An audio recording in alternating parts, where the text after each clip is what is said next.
おはようございます。暑いですね。ရန်ကုန်はとても暑くて。အရန်ပူတာပဲเนาะ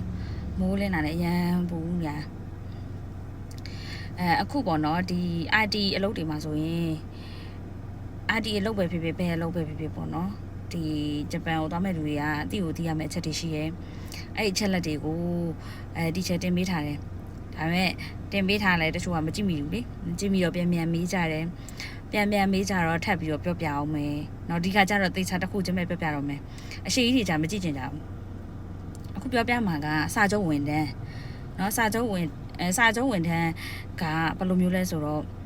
ဒီဂျပန်မှာစာချုပ်ဝန်ထမ်းဆိုတာကျတော့သူအကန့်အသတ်နဲ့ဒီ3နှစ်ဆိုရင်3နှစ်စာချုပ်ပေါ့နော်အဲ့လိုမျိုး3နှစ်ပြည့်သွားတဲ့အခါကျလို့ရှိရင်တော့ဒီအလုပ်ကကိုယ့်ကိုကြိုက်တယ်ဆိုရင်တော့ထပ်တိုးပေးရပါတော့တကယ်လို့အဲ့လိုမဟုတ်ဘူးထပ်မတိုးပေးဘူးဆိုလို့ရှိရင်ကြတော့ကိုကဒါအလုပ်အသစ်ရှာမျိုးပေါ့နော်အဲ့လိုလုပ်ရတယ်စာချုပ်ဝန်ထမ်းကကြတော့ဒီ teacher တို့ ID တော့ကမှဆိုရှင်တော့စာချုပ်ဝန်ထမ်းကဘယ်လိုအခြေအနေမှာလုပ်တင်လဲဆိုတော့ကိုကအခုမှစပြီးတော့လုံးမဲ့လူမဟုတ်ဘူးကိုကအတွေ့အကြုံရှိပြီးသားကိုဘာသာကိုလည်းနည်းနည်းရက်တည်နိုင်တဲ့အခြေအနေပေါ့နော်အဲ့လိုအခြေအနေမှာစပြီးလုပ်တင်တယ်ဘာလို့လဲဆိုတော့အခွန်ကိစ္စတွေကျန်တဲ့ပေါ့နော်ဒီ test နဲ့ဆိုင်တဲ့အကြောင်းအရာတွေအကုန်လုံးကလည်းကိုဘာသာကိုပဲလုပ်ရတာစာချုပ်ဝန်ထမ်းကကြတော့စာချုပ်ဝန်ထမ်းတွေကကြတော့တော်များများကလာစာတော့ဒီပေါ့နော်ပုံမှန်ဝန်ထမ်းထက်ပိုရတယ်စာချုပ်ဝန်ထမ်းဆိုတော့ကဒီဘာမဲ့ဆိုရင်ဒီစာချုပ် project ရှိရတစ်နှစ်ဆိုရင်တစ်နှစ်3နှစ်ဆိုရင်3နှစ်အဲ့လိုခေါ်တာအဲ့လိုခေါ်တဲ့အမျိုးအစားကကြတော့ experience ရှိရလူတွေအတွက်တော့ပိုအဆင်ပြေတယ် experience မရှိသေးတဲ့အငယ်သေးတဲ့ကလေးတွေအတွက်ကြတော့ကျန်တဲ့အခွန်ကိစ္စတွေလိုက်လောက်ရတာမျိုးတွေပြီးလို့ရှိရင်နောက်ဆက်တွေပေါ့နော်တိတ်ပြီးတော့မတေချာဘူးဒီ project ပြီးသွားတဲ့အချိန်မတေချာဘူးလို့ခံစားရတာမျိုးတွေရှိလာနိုင်စေတယ်teacher တော့ကလည်းဘယ်လိုမျိုးသွားလဲဆိုတော့ teacher တော့အရင်ဆုံး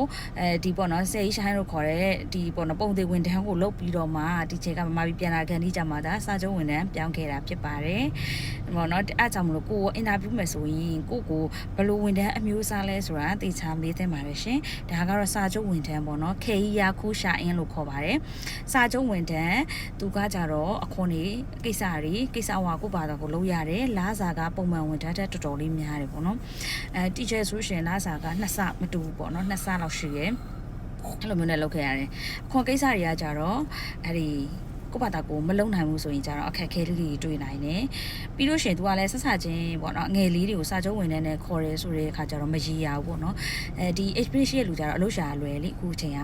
ဟိုက experience မရှိတဲ့လူကအလုပ်ရှာတာခက်နေတဲ့အချိန်ဆိုတော့ဒီစာချုပ်ဝင်တဲ့အမျိုးအစားဖြစ်တယ်ဆိုရင်ဒီချာလေးစဉ်းစားပြီးမှလုပ်သင့်ပါတယ်ရှင်ဒါကတော့ KE ရခုရှာရင်စာချုပ်ဝင်တဲ့အမျိုးအစားအတွက်ပြောပြပေးရဖြစ်ပါတယ်အများစုကတော့ ID သမားတွေနဲ့သက်ဆိုင်တဲ့အကြောင်းအရာလေးဖြစ်ပါတယ်ရှင် ID သမားမဟုတ်လဲတခြား company မှာလုပ်မယ့် engineer တွေ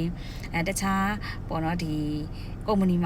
နဲ့သက်ဆိုင်တဲ့လေအမျိုးအစားတွေအားလုံးအတွက်ဒါကအကျုံးဝင်မှာပါကျေးဇူးတင်ပါတယ်ရှင်